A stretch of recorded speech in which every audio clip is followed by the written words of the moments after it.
부평 우리 교회 참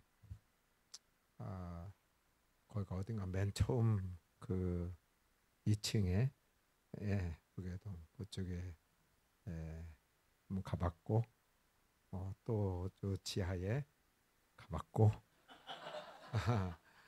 또 이렇게 참 교회 건물로 이렇게 이사해서 이렇게 예배하는 모습을 보니까 너무나도 감사하고 마음이 뿌듯합니다. 하나님이 참 놀랍게 역사하시고 우리 정태호 목사님 정말 후배 목사님들 중에서 참 참신하고 주님 중심으로 이렇게 목회를 하시는 것을 보고 소망을 많이 가졌는데 오늘 또 다시 한번 확인하게 돼서 너무 기쁘고 감사합니다. 정태호 목사님이 성기시는 이 교회에 와서 말씀을 전하게 돼서 너무 감사하고 여러분이 행복할 것 같습니다. 오늘 말씀의 제목은 건강한 최고의 교회입니다. 교회가 만일 물건이라면 누구나 갖고 싶어하는 명품 같은 교회. 교회가 학교라면 누구나 가고 싶어하고 자녀까지도 보내시고 싶어 하는 그런 명문 학교와 같은 교회. 이런 교회가 부평 우리 교회가 될 줄로 믿습니다. 우리 주님 앞에 가서 어느 교회 다니다 왔냐고 물으시면 너무나도 자랑스럽게 또 이렇게 당당하게 밝힐 수 있는 교회. 주님이 지금도 인정하시고 칭찬하시고 너무 기뻐하시는 그런 교회. 건강한 최고의 교회가 되기를 바랍니다. 건강한 최고의 교회는 어떤 교회일까? 첫 번째로는 주님께 순종하는 교회입니다. 골로새서 1장 18절 상반절인데요. 그는 몸인 교회의 머리시라 이렇게 말씀했어요. 그는 몸인 그는 누구시죠? 예수님은 몸인 교회의 머리가 되신다. 예수님과 교회와의 관계를 말씀하고 있어요. 교회는 건물이 아니잖아요. 교회는 우리지요. 우리. 주님이 세상에서 불러내신 구원받은 사람들의 모임. 이게 교회입니다. 그런데 우리들과 주님과의 관계가 어떤 거냐 알기 쉽게, 너무 알기 쉽게. 주님이 머리시라면 우리는 몸인 교회라는 거예요. 몸이라는 거예요. 우리는 몸. 주님과 우리와의 관계가 머리와 몸과의 관계다. 그런 것이죠. 자, 머리는 모든 몸에 붙은 기관들을 명령해요. 그러니까 드러누워 있는 사람에게 일어서라고 그렇게 머리에서 명령하는데 그냥 드러누워 있으면 그 사람은 건강하지 못한 거예요. 정상적이지 않은 거예요. 장애가 있든지 병이 들었든지 그런 거죠. 그러니까 몸은 머리가 명령하는 대로 듣고 순종해야 정상적이고 건강한 그런 사람이라고 할 수가 있는 것이죠. 그러니까 우리 주님의 명령을 목사님도 들으셔야 돼. 또 권사님도 들으셔야 돼. 안수 집사님도 들으셔야 돼요. 모든 성도들도 들어야 되는 줄로 믿습니다. 들어야 돼. 듣지 않고 자기의 마음대로 살아가. 자기 좋을 대로 살아가. 말하고 생각하고 행동하고. 예. 자기가 머리인 것처럼.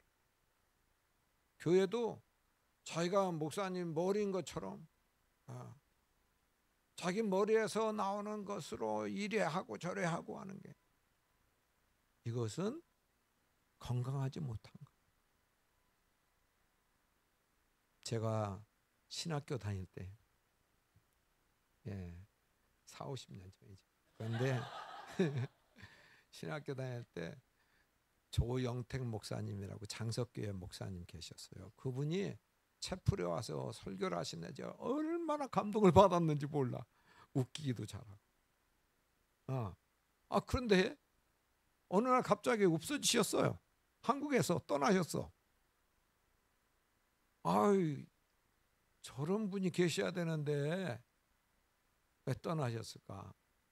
근데 나중에 알고 보니까 캐나다 밴쿠버에 가셔서 갈릴리 교회를, 한인교회를 개척하셨어요. 그리고 코스타 강사로도 하셨고 유학생들의 아버지라고 불렸대. 그러니까 그곳에 가셔서도 큰 활약을 하신 거죠. 그리고 이제 그 형제분들이 조유택 목사님, 조송산 전도사님, 그리고 이제 그 아버님인가 할아버님인가 순교자예요. 이북에서 순교하셨던 그런 순교자 후손인데, 이제 그쪽에 가셔서도 크게 활약을 하시고 2020년도에 이제 소천하셨어요. 근데 그 따님 중에 한 분은 이제 그 어떤 분이었냐면, 지금은 뭐 하시는지 은퇴하셨겠죠. 그분 따님 중에 한 분이 아프리카 선교사였어요. 그런데 그분 따님이 지은 복음 찬송 가스펠송이 있는데 아주 유명한, 나를 지으시니가 하나님, 나를 부르시니가 하나님, 나를 보내시니도 하나님. 이게 이제 은혜 찬송 송경민 목사 나오기 이전에 그게 아주 유행하는, 모르면 간첩 일 정도로 이제 그분 따님이 지신 거예요.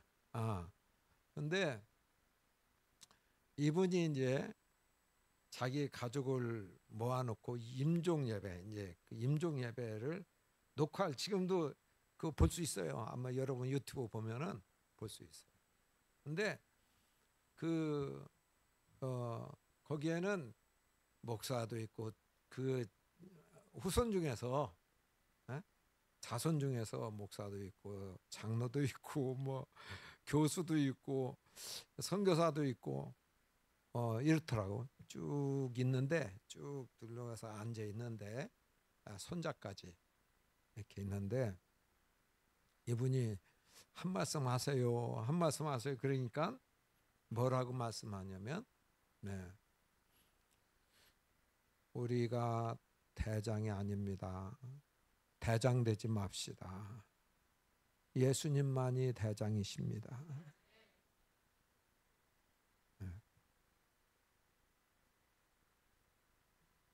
왜 그런 말씀 하셨을까요? 너무 사람이, 대장은 명령하는 자잖아요. 그리고 모든 부하 장병들에게 명령하는 대로 움직이는 거예요. 부하 장병들은. 그러니까 너무 목사라고 장로라고 또 선교사라고 머리 대고 명령하는 사람이 너무 많아. 대장된 사람이 너무 많아. 그러니까 마지막 부탁이요, 딱 한마디. 우린 대장이 아닙니다.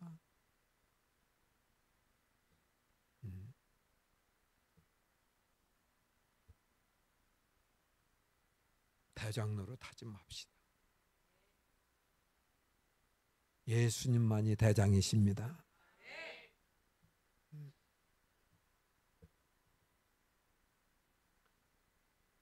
자, 우리가 내 좋을 대로 내 생각대로 내가 주인 대해서 내 마음대로 이렇게 살아가지 않아야 될 이유가 또 있어요. 로마서 8장 14절 같이 읽어보겠습니다.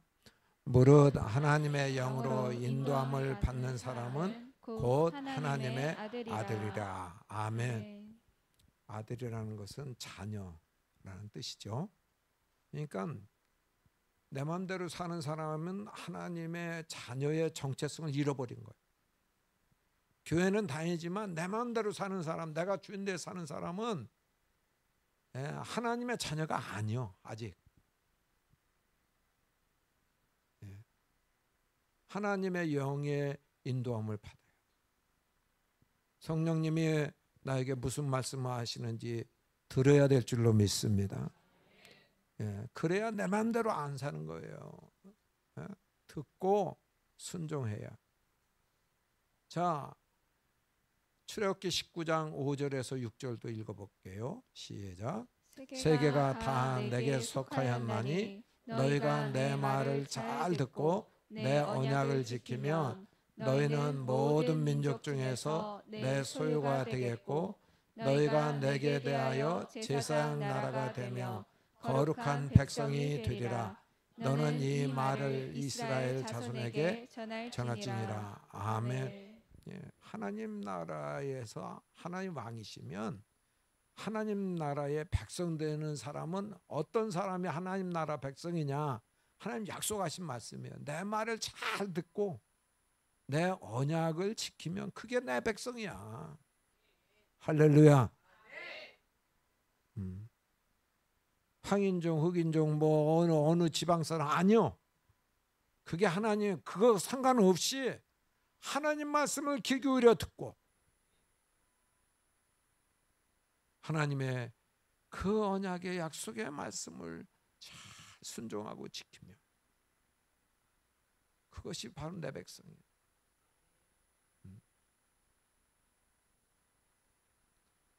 여러분 계시록에는 계시록 2장 1절부터 3장까지 몇 교회가 나오죠? 7교회 나와. 7교회.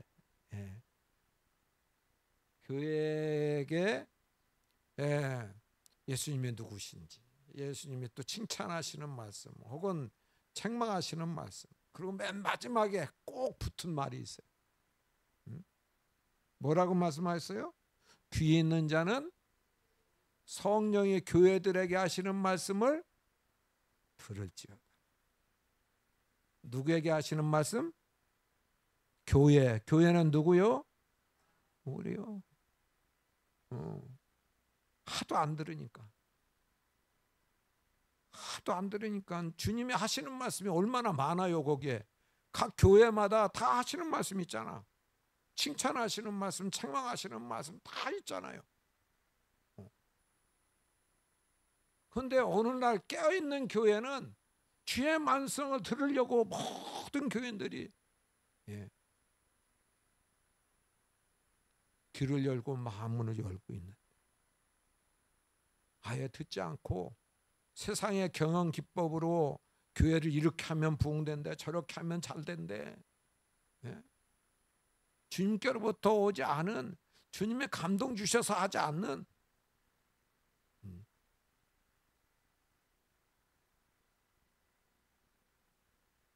인간적인 잔꾀로 교회를 움직여 나가려고 하면 그것이 다 불법이다.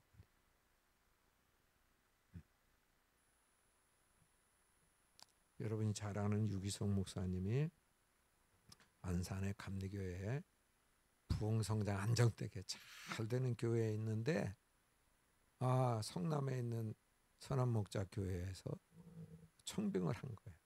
거기는 그 IMF 때인가 하여튼 그 부도 직전에 교회를 짓다 말고 거기서 이제 부도 직전에 목사님이, 그 사모님이 의사신데 미국에서 이제 미국으로 들어오라고 그래가지고 그냥 놓고 들어가셨어. 그러니까 그 교회 교인들만 남은 거예요. 예. 그러니까 빚더미고 어떻게 하겠어요. 그 기도 중에 어떤 분을 모실까 그러니까 이제 그 유기성 목사님이 생각이 난 거죠. 그래서 유기성 목사님이 청빙을 받고 유 목사님이 제가 기도하겠습니다. 그래서 기도에 가라는 거예요. 이 안정된 교회인데 지금 이거 다 예? 부도날 교회. 목사님은 지금 부흥성 잘 되고 있다니까. 근데 뭐 그게 쉬운 일이 아니잖아요. 그러니까 근데 이분이 교회 주인은 주님이신데 나의 뭐 발령 이동 다 주님이 다 하실 것인데 주님께 이제 여쭤본 거예요. 제가 가야 되죠. 가야 되는가요? 여기에 있어야 되는 거. 그러니까 주님께서 가라고 그러시네. 간 거예요. 가서 이제 그 교회를 인도하고 있는데 첫 번째 추수감사절 맞이했는데 첫 번째 그 추수감사절이 사실은 교회에서 재정이 가장 많이 들어올 때죠. 그리고 지금 빚 감당, 이자 감당도 어려운데, 예? 그때 좀 이렇게 이제 틀어막 해야 되지 않겠어요? 인간의 상식으로는. 그런데 주님께 기도하는데, 야, 너 첫 번째 추수감사절인데 여기 첫 번째 추수감사절 나온 이 자정은 다 이웃에게 풀어라. 교회 안으로 말고 교회 밖에 어려운 분들에게 풀어라. 주님 그렇게 말씀하셔서 감리교는 장로교는 당했지만 감리교는 운영위원회라고 해요. 거기에 모여서 제가 주님이 추수감사절 헌금을 한 푼도 교회 안으로 쓰지 말고 교회 밖에 이렇게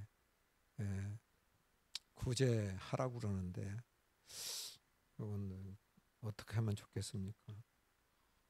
그랬더니 거기에 앉아있던 모든 분들이 주님이 말씀하셨다면 다 순종해야죠.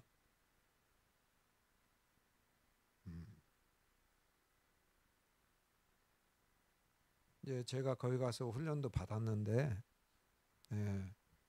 근데 제가 한 분에게 그 교역자 저희 조를 인도하는 교역자님께 물어봤어요.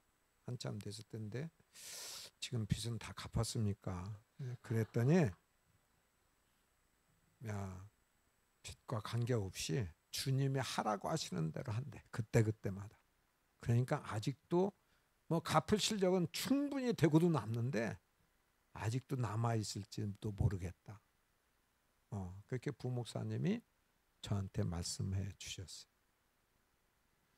때로는 주님께서 합리적으로 이렇게 명령도 하시지만 절대 이해할 수 없는 그런 상황에서도 그런 명령을 하실 때가 있단 말이에요. 그래도 믿고 순종하면 그 이후에는 주님이 책임지실 줄 믿습니다. 그래요. 저희는 교회 2개 지었잖아요. 제가 여기 성광교회 개척하고 23년 목회하고 조기 은퇴했는데 일성전 지을 때도 주님이 지으라고 그래서 지었어요. 아무것도 없었어요. 천사 같은 분 보내달라고 했는데 진짜 천사 같은 분 보내주셨어요.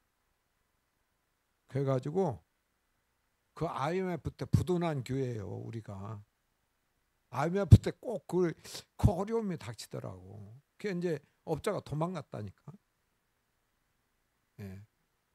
근데 천사 같으면 보내달라니까 진짜 보내주셨어요. 빌라업자인데 빌라만 졌는데 자기는 서리 집사요. 성전 짓는 게 소원이래. 그래서 그 대출이 안 되는 때에 이분이요, 제가 무조건 줘놓겠습니다. 그리고 이자도 성도들이 이자 갚을 수 있을 때까지 제가 못 갚으면 제가 이자도 내겠습니다. 그렇게 했다니까요. 네. 그런 분이 오셔서 지어줬어요. 뭐 이 얘기하면 한도 끝도 없어서 그만할게요. 자, 이제 그래서 우리 부평 우리 교회는 주의 음성을 듣고 순종하는 교회 되기를 축복합니다. 네. 두 번째로는 건강한 최고의 교회가 어떤 교회냐 하면 사랑하는 교회입니다. 마태복음 22장 36절 보면 율법 교사가 예수님께 질문했어요. 선생님, 율법 중에서 어느 계명이 크니까? 네. 우리 십계명이 있고, 십계명은 언제 주셨죠? 홍해를 건넌 후에 하나님 백성들에게 주신 거예요. 그러니까 이제 계명은 명령이에요. 근데 이것을 종합해 보면 613가지라고 그러잖아요. 근데 율법 선생이 이거 박사들이잖아요. 예수님 시험하려고. 어느 계명이 가장 큰 계명이냐? The Great Commandment예요. 그 커맨드먼트라는 것은 명령이라는 뜻이죠. 계명, 명령 그런 뜻이잖아요. 그러니까 그레이트는 큰, 위대한 그런 거잖아요. 그러니까 예수님이 대장이시면 예수님이 하나님 백성에게 가장 큰 명령, 이게 뭐냐 질문에, 근데 예수님은 얼마나 정확하게 대답을 해주셨냐면 22장 37절에서 39절을 보면 같이 읽어볼까요? 예수께서 이르시되 내 마음을 다하고 목숨을 다하고 뜻을 다하여 주 너희 하나님을 사랑하라 하셨으니 이것이 크고 첫째 되는 계명이요 둘째도 그와 같으니 내 이웃을 내 자신과 같이 사랑하라 하셨으니. 아멘. 한마디로 말하면 사랑하라는 거잖아요. 계명은 두 가지로 요약이 되는데 하나님 사랑, 이웃 사랑. 이거 뭐 우리 성경 박사들이잖아요. 목사님 얼마나 잘 가르치시겠어요. 근데요, 사랑이 뭐예요? 사랑이 뭘까요?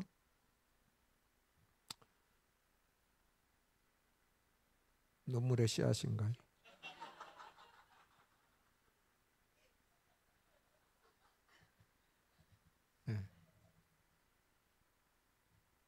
다음, 사랑은 상대방에 대한 헌신, 상대방을 위한 희생적 섬김, 이게 사랑이에요.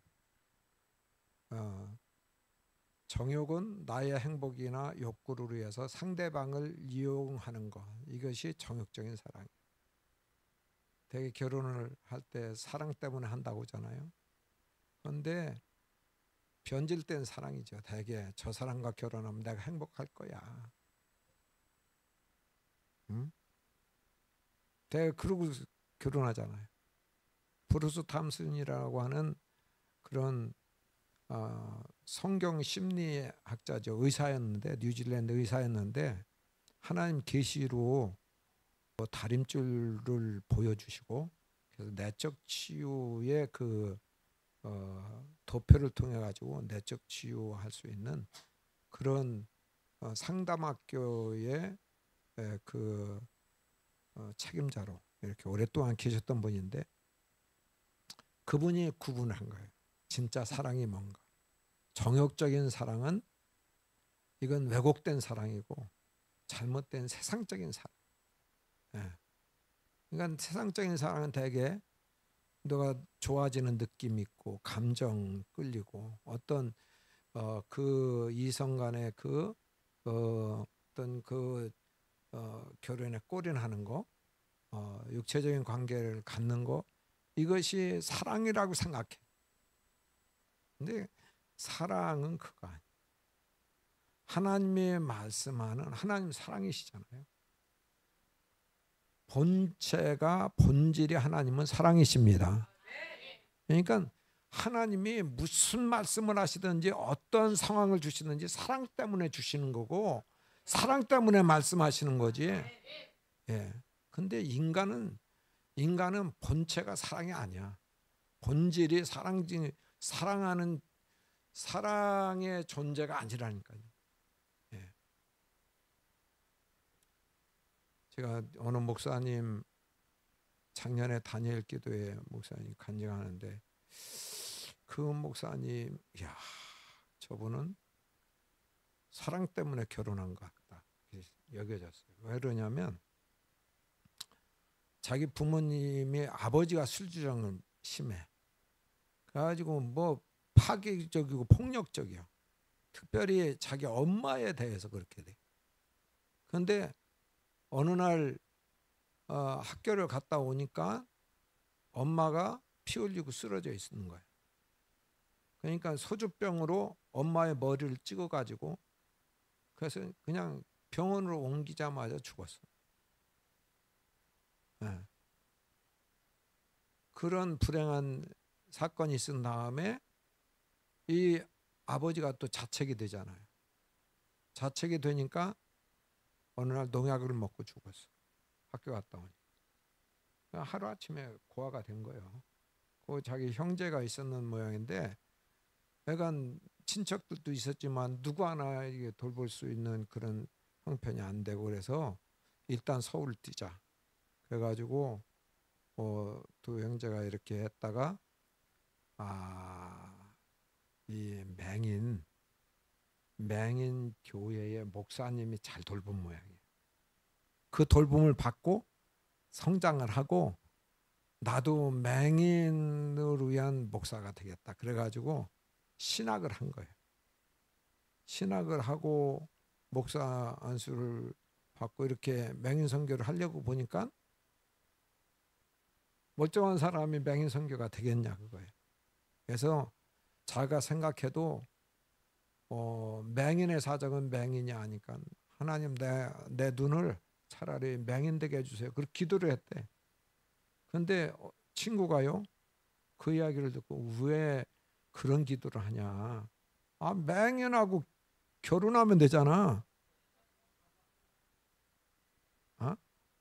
그래가지고서 이제 그러면 되겠구나. 그런데 그동안에 맹인 선교를 위해서 그 사무실 맹인 선교 사무실을 맡고 있는 그 아가씨가 있었는데 그분하고 늘 그 선교 상황에 대해서 전화를 주고받고 했는데 이제 그분하고 이제 자기의 마음 그분의 그 인생 스토리를 듣고 자기의 이야기를 듣고 얘기를 이제 트고 이렇게 해서 뭐 가까워졌는데 이제 전화로만 한 거지. 그러다가 이제 결혼하자고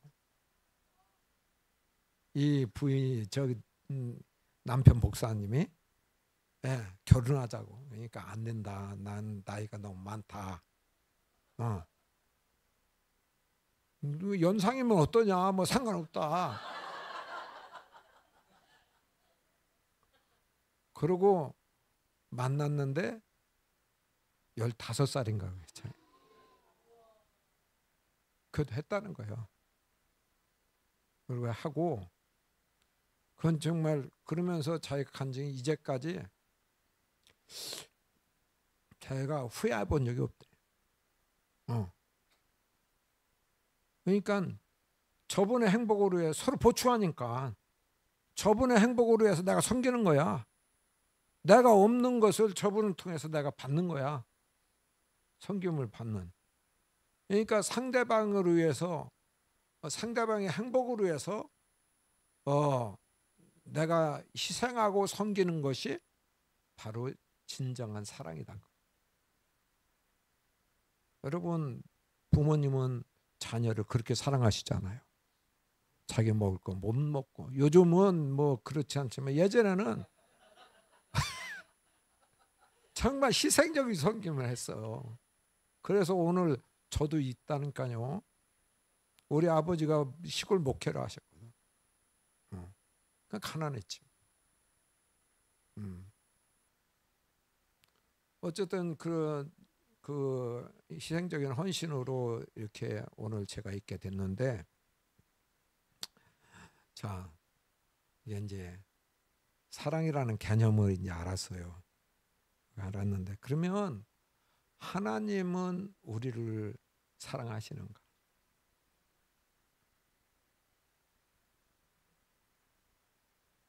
한번 보겠어요. 로마서 5장 8절.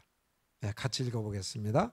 우리가 아직 죄인 되었을 때에 그리스도께서 우리를 위하여 죽으심으로 하나님께서 우리에게 대한 자기의 사랑을 확증하셨느니라. 아멘. 네.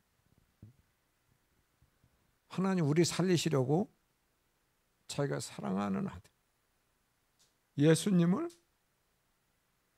우리 살리시려고 십자가에 가장 죄를 알지도 못하시는 분이 가장 흉악범이나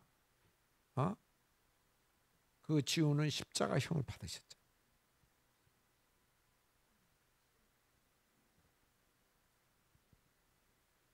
우리는 자녀가 당하는 슬픔, 아픔 차라리 부모가 당하려고 그러잖아요. 하나님은 그런 마음 아버지가 되셔서 없으시겠어요? 그런데 인간 아브라함의 아들 이삭은 양 준비해 놓으시고 죽이지 말라고 하시고, 자기 아들은 100번 죽어도 쌀 이 죄인 중에 죄덩어리인 나를 위해서, 나 살리시기 위해서 희생하신. 어떻게 하나님 사랑을 더 확증할 수 있겠어요? 지금도 그것을 끝나신 게 아니라니까. 로마서 8장 32절 같이 읽겠습니다. 자기 아들을 아끼지 아니하시고 우리 모든 사람을 위하여 내주신 이가 어찌 그 아들과 함께 모든 것을 우리에게 주시지 아니하겠느냐.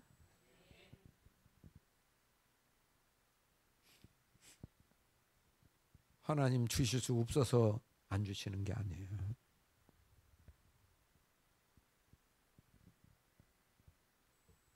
모든 상황 하나님은 인간 부모님보다 더 주고 싶어 하세요.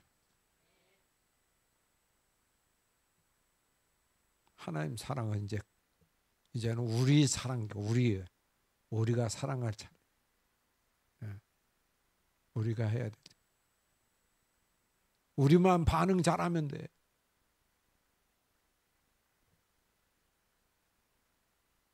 요한복음 13장 34절. 우리 교인들끼리,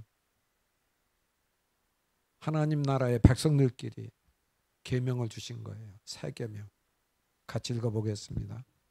새 계명을 너희에게 주노니 서로 사랑하라.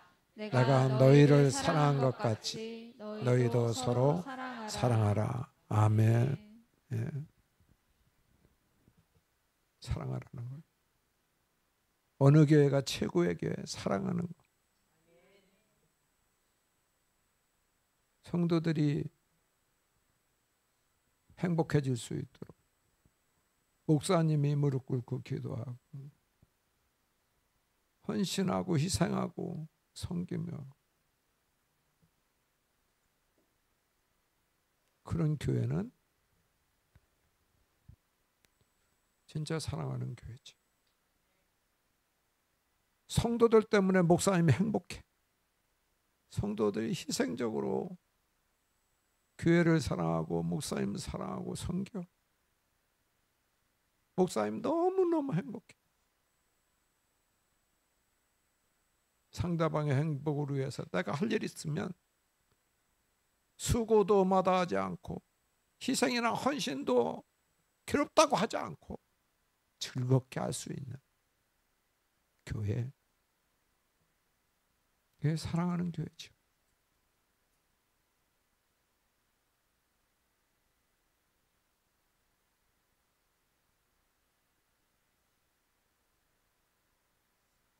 그런데 여기 보면 사랑의 크기를 어느 정도라고 하셨어요? 내가 너희를 사랑한 것 같이 너희도 사랑하라. 어느 정도 하다가 아이고 저 사람은 끝도 없네. 포기할 수도 있고 어떻게 저딴 인간을 사랑할 수 있나. 그런데 주님이 우리를 보시고 야, 너 같은 그렇게 그런 생각을 가지실 수 있는 충분히 가질 수 있는 존재라고 생각하지 않으세요?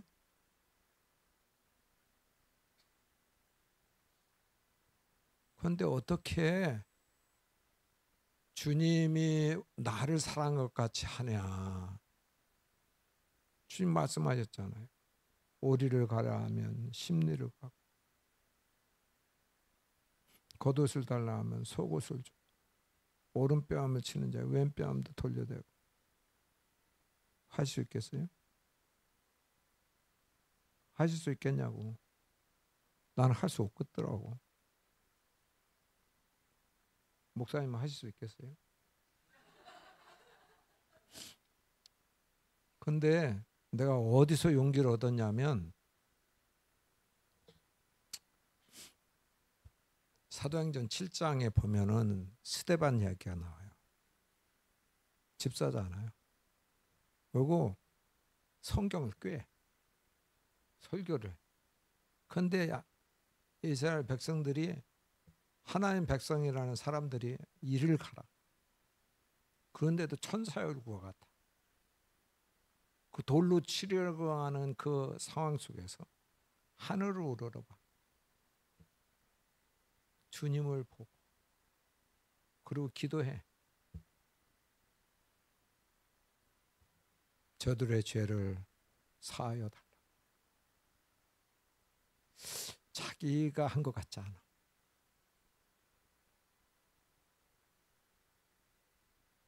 우리 인간의 노력으로는, 인간의 힘으로는 절대 불가능하죠.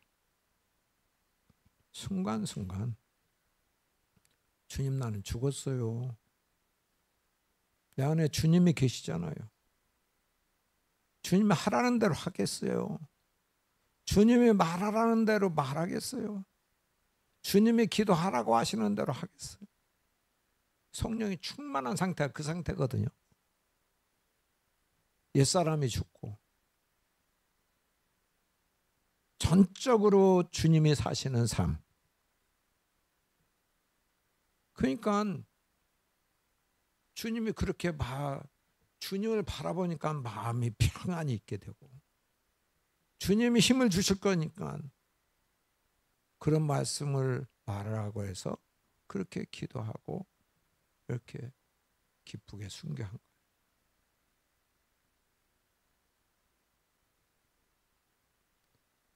우리는 주님을 늘 내 안에 계신 주님, 나와 함께 계신 주님 잊어버리지 말.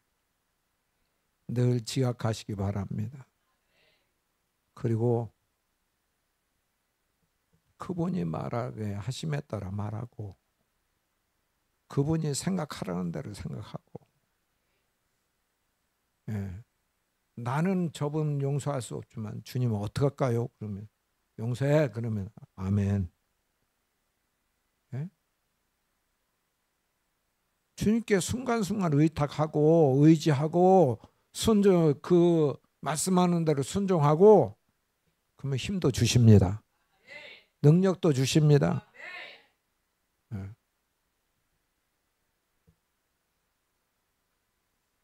주일날만 주님이라고 하고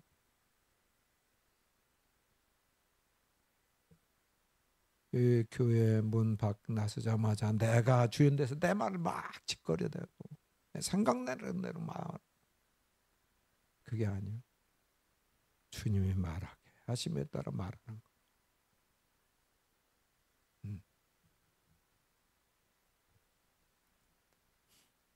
춘천에 어느 목사님이 계신데요. 제가 존경해. 한 80대셔서. 근데 이분이 은퇴를 하셨는데 교회에서 한 푼도 안 받고 은퇴를 하셨어요. 이제 그 교회를 섬기시는데 교회가 부채가 있어서 이제 그렇게 됐는데, 그리고 이제 하나님께서 또 다른 통로로 이렇게 살도록 하셔서 이렇게 하셨는데, 이분 사모님이 치매에 걸리셨어요. 한 해 정도 지나서 치매에 걸리기 시작해서 심각하게 되셨는데, 이제 이분이 은퇴하면서 하시는 말씀은 내가 이제까지는 말로 여러분을 목회를 했다면 삶으로 그게 목회를 하게 될 것입니다. 거기 이제 그렇게 하셨는데, 이제 사모님이 치매가 아주 심각하게 되셨어요. 제가 한번 뷔페집에 모셨는데 뭐라 그럴까, 와사비를 잔뜩 한 그릇 퍼왔어. 그래가지고 와사비를 한 숟갈 떠서 먹더라고요. 그러니까 이게 얼마나 맵겠어요. 확 그러고서 이제 뱉었어. 뱉는데 그것을 그 목사님 다 드셨어. 그리고 그 목사님이 사모님을 이제 자녀들이 염려해서 저희들이 어떻게 해야 되지 않나? 아니요. 아니야. 이제 내가 섬길 차례야. 너희들 걱정하지 마. 그리고 순간순간 주님으로, 주님 주신 마음으로 섬기는 거예요. 옷 입을 줄도 모르고, 그러니까 옷도 입혀줘야 돼. 이제 요리를 배워가지고 남편 목사님이 이제 다 이렇게 수발을 드시는 거예요. 이렇게 하시고 이제 그 사모 합창단을 활동했었는데, 그래도 사모 합창단 가면 조금 나을 것 같아서 이제 목사님 모시고 가는 거예요. 그리고 그 옆에서 같이 해주는 거예요. 그리고 그 사모님들 식사도 대접하고, 좀 경제적으로는 이제 그럴 수 있는 그런 형편이 되셔서 이렇게 이제 됐는데, 그런데 이제 어떤 때는 이 사모님이 정신이 맑아졌을 때, 이게 자기 남편이 너무 고통스럽게 해주는 것 같아서 내가 빨리 죽어야 된다고, 내가 빨리 죽어야 된다고, 당신이 이렇게 어려움 당하는데 내가 빨리 죽어야 된다고 이렇게 얘기하니까 이 목사님이 질색을 하면서, 왜 그런 말을 해? 왜 그런 말을? 나는 그런 말 할 때 가장 슬퍼. 그런 말 하지 마. 그래서 지금까지 섬기고 계세요. 얼마나 존경스러운지 모르겠어요. 여러분, 사랑하는 교회 되기를 축복합니다. 그래서 저분 때문에 내가 행복해. 예, 서로가. 그래서 그렇게 섬겨주시는, 기쁘게 섬겨주시는, 수고로 여기지 않고 어려움을 고통스럽다고 여기지 않고 나에게 사랑할 기회를 주신다고 생각. 주님께서 베푸신 사랑에 비하면 이건 아무것도 아니야. 아무것도. 이렇게 해서 참 우리 부평 우리 교회가 행복이 넘치는 교회가 되기를 축복합니다. 예, 세 번째로는 선교하는 교회. 선교하는 교회. 뭐 선교하는 교회, 마태복음 28장 18절에서 20절 보면은요, 그 전후로 이렇게 보면은 여기에는 이제 그레이트 커미션, 더 그레이트 커미션이 나와요. 이제 대사명. 그러니까 큰 사명이라는. 예. 교인이라면 이 사명이 다 있다는 거예요. 이 사명. 예. 그러니까 밖에 교인 아닌 사람들에 대해서, 교인인 사람들에 대해서는 사랑하라는 거고, 교인 아닌 사람들에 대해서는 주님이 주님 대신 주님이 두루 다니시면서 복음을 전하셨는데 주님 대신 너희들이 이제 해라. 이렇게 이제 말씀하신 거예요. 읽어보겠어요. 마태복음, 같이 읽겠습니다. 예수께서 나와 말씀하여 이르시되 하늘과 땅의 모든 권세를 내게 주셨으니 그러므로 너희는 가서 모든 민족을 제자로 삼아 아버지와 아들과 성령의 이름으로 세례를 베풀고 내가 너희에게 분부한 모든 것을 가르쳐 지키게 하라. 볼지어다 내가 세상 끝날까지 너희와 항상 함께 있으리라 하시니라. 아멘. 그러니까 가만히 교회 안에서만 있지 말고 너희는 가라는 거예요. 모든 민족을 제자로 삼으라. 그러니까 적극적으로 우리가 사명을 감당해야 되는 거죠. 자, 그러면 전도, 선교가 뭘까요? 전도와 선교란 뭐냐면 교회 안에 있던 밖에 있던 주님 없이 마귀에게 속아서 자기 마음대로 사는 자가 자기 경영의 사람을 예수님을 영접하고 예수님을 주님으로 모시고 주의 다스리심을 받으며 주의 자녀로 살게 하는 것. 이게 전도고 선교란 말이에요. 전도와 선교란 한번 같이 읽어보겠습니다. 주님 없이 마귀에게 속아 자기 마음대로 사는 자기 경영의 사람을 예수님을 영접하고 주님으로 모시고 주의 다스림을 받으며 주의 자녀로 살게 하는 것입니다. 아멘. 자, 이 대사명은 누구나 다 있는 어느 교회나 어느 예수 믿는 사람도 주신 사명이에요. 그러니까 예수 안 믿는 우리 가족이나 형제나 친구나 친척이 있는데도 불구하고 그 사람들을 보고 아무런 느낌이 없다. 이것은 큰 문제입니다. 그 자신이 구원받았나 생각해 봐야 돼. 구원의 복음, 대표적인 복음은 구원의 복음입니다.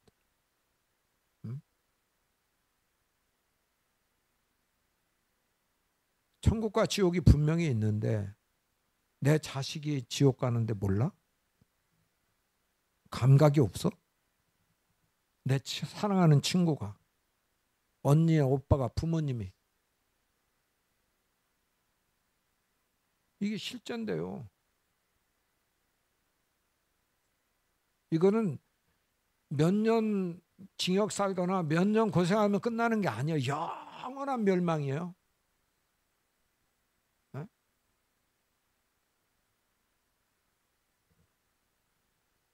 영원한 저주입니다. 이게 자기 부모님 효도한다고 다른 거 다 하고 예수 안 믿고 세상 떠나게 했다? 불효 중에 불효요. 심각한 얘기입니다. 주님이 지상명령 말씀 안 하셨어도 우리가 순종해야 될 일이요.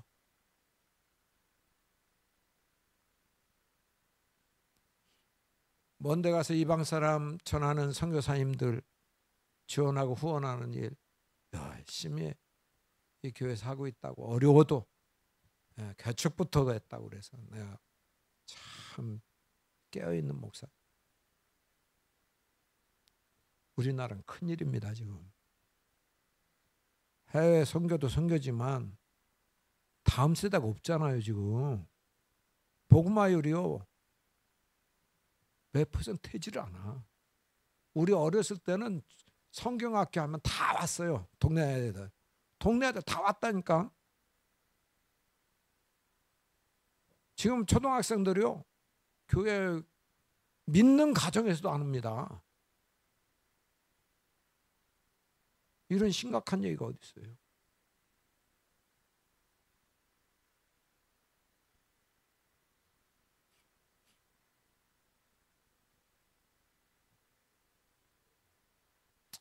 저희 선친이요 그 시골에 대천인데 대천 해수욕장 거기는 다 예전에는 가난했어요. 이제 개발이 돼서 지금은 뭐 빌딩도 있고 그렇게 그 외국의 휴양지처럼 됐어요. 자연 조건도 너무 좋고. 근데 그렇게 어려운 때에 목회를 하셨어. 그리고 크게 교회를 성장시키시고 부흥시키셨어요. 제 아버님은 정말 예수님으로 목회한 분이에요. 그러니까 주님 앞에서 기도하다가 어느 집 가라 그러면 가시는 거예요. 보고 어느 찬송 부르고 몇 장 어느 성경 보라고 그러면 그 말씀 하는 대로 하는 거예요. 충만하신 분이었어요. 근데 그러니까 영권이 있어요. 영권. 그래가지고 그 해수욕장 그 바다에 이제 여름 한철 벌고 이제 나머지는 배에 나가서 예전에는 그랬어요. 그러면 하나님 우리 교인 중에 11조를 50만 원, 100만 원, 1000만 원 하는 사람 나오게 해주세요. 그 옛날에 1970년대 그 말이 안 되는 때예요. 그런데 그런 일이 실제가 됐을까요? 됐을까요? 안 됐으면 얘기를 안 해. 신기한 거를 바다에 몰아줘. 그래가지고 수입이 하루에 100만 원씩 막 나와. 우리 아버지 때는 그랬다니까. 지금은 아닌데. 어쨌든. 그런데 그 전도권도 붙여주셔서. 전도대장 얘기를 하는데요. 전도대장 제가 알아요. 그분. 우리 동생 친구의 엄마야. 근데 국민은행 별장을 관리하면서 사는 분인데 말도 잘 못해. 그 몸집이 크시고 이렇게 한데 이분은 전도로 어떻게 해서 전도대장이 됐냐 그러니까 이제 기도하면서 새벽 기도나 이렇게 기도하면서 찝힌대. 하나님이 찝어주신대. 그러면 이름을 적는 거야. 그 사람.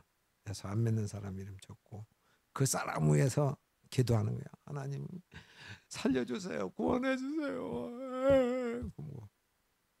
그러면 그 사람한테 이제 반찬도 갖다 주고 뭘 이렇게 친절하게 뭘 주님의 마음 주시면 그냥 있는 거 없는 거 다 갖다 주는 거야. 그냥 그 섬기고 이렇게 하는 거예요.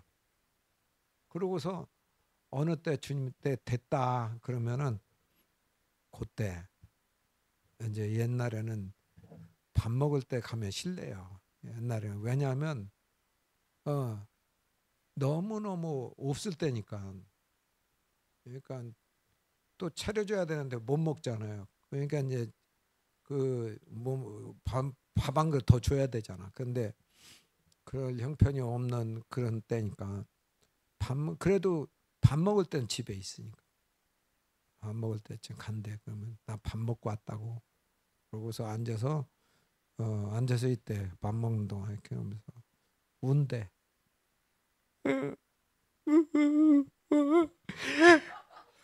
진짜 눈물을 뚝뚝뚝뚝 떨어뜨리면서 진짜. 아유 호상이 엄마 왜 울어? 왜 울어? 나 밥 먹는데 밥도 못 먹겠네. 왜 울어? 응?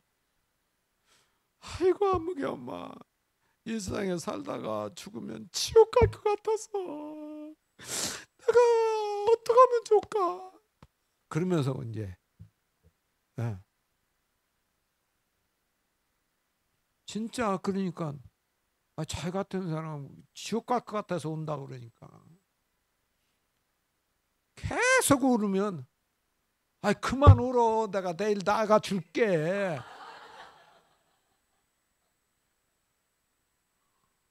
그래가지고 전도 대장 됐대.